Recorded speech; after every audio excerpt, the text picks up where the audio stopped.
Excellency, ladies and gentlemen, first and foremost, I would like to express my appreciation and thanks to the Ministry of Foreign Affairs of China and the Chinese Foreign Minister Wang Yi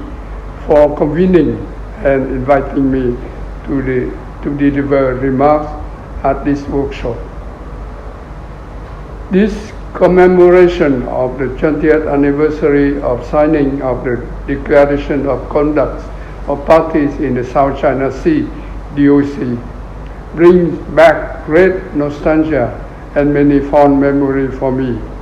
Allow me to share some personal reflection on the event of the signing of the DOC, as well as ponder about the future of our region. 2 decades ago, on November 4, 2002, in Phnom Penh, Cambodia, I myself, along with fellow ASEAN and China counterparts, some of whom are present at this workshop, and I am so glad to see them, had together signed the DOC,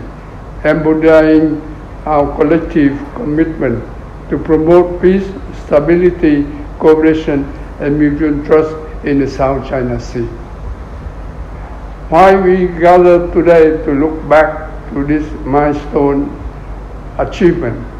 lest we forget the journey we had to take to get there. I must say that the idea to develop a code of conduct COC in the South China Sea had appeared well before 2002. It was actually the common desire of countries in the region for such a COC years before then, which led to an agreement among ASEAN members of state and China to initiate the COC negotiation.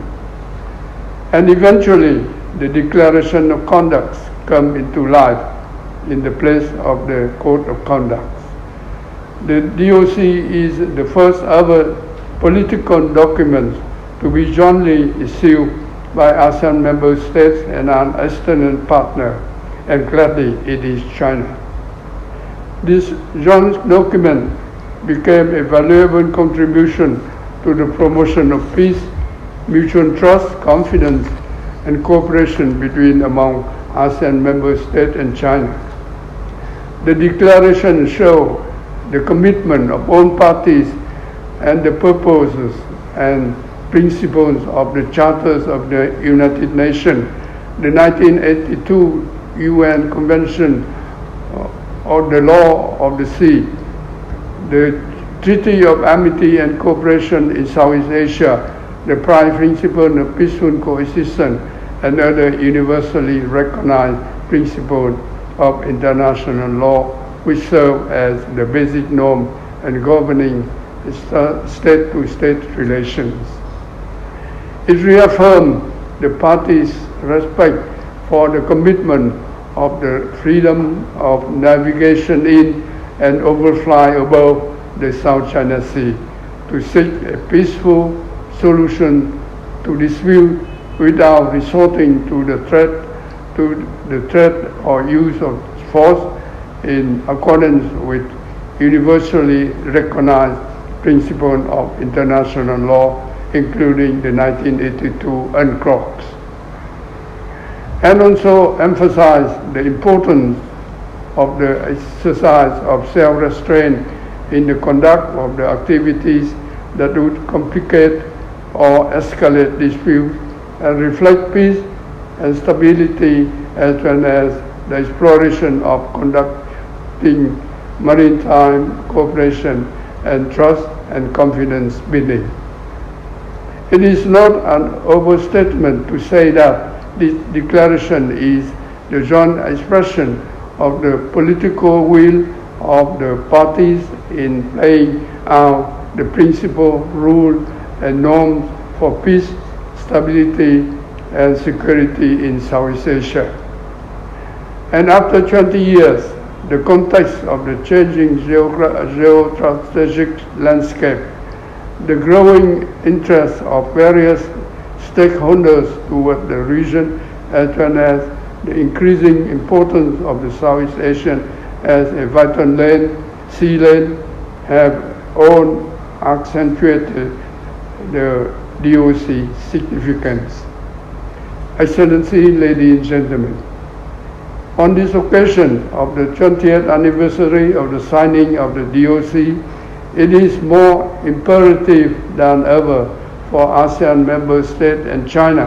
to exert double efforts to fully and effectively implement the DOC in entirety, continue to uphold and respect the provision and principle of the Declaration. It is all more important that ASEAN member states and China work toward a substantive and effective COC in accordance with the international law, including the 1982 UNCLOS. In my personal recollection, the signing ceremony of DOC has been a joyous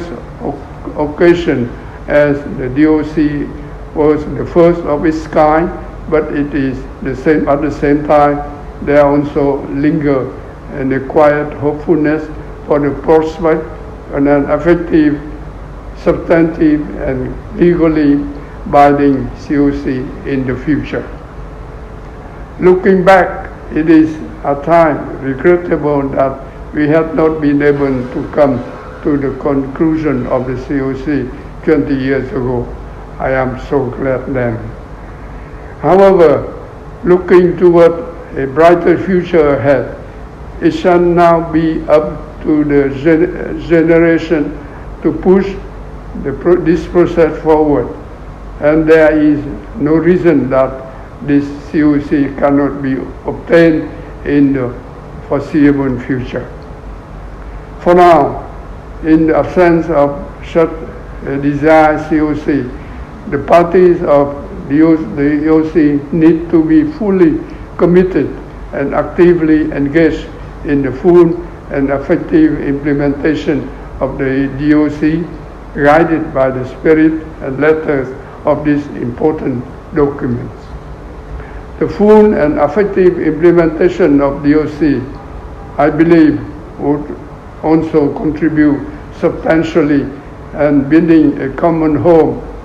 especially a peaceful home, as expressed by His Excellency the President Xi Jinping at the special ASEAN-China Summit in November 2020. At the same time, the party must create a conducive environment for negotiation toward a substantive, effective, and legally binding COC in accordance with international law, including the 1982 UNCLOS, which will help further promote peace, security, and stability in our region. I once again thank the organizer for this opportunity and hope the workshop is a success. Thank you.